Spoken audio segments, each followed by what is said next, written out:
Mga kaibigan, trivia time. Alam niyo po ba na ang kantang ito ay sumikat noong panahon na si Marcos Sr. ay napalayas dahil sa kanyang buktot na pamamahala dito sa ating bansa. Isa po ito sa mga naging may kukonsidera natin na isa sa pinakamagandang kanta na nakompose noong panahon ng EDSA Revolution.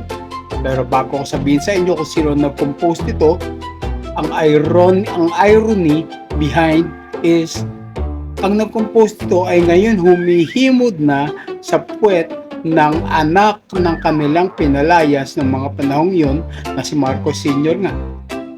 So excited na ba kayo? Itago natin siya sa pangalang Tuta Sen.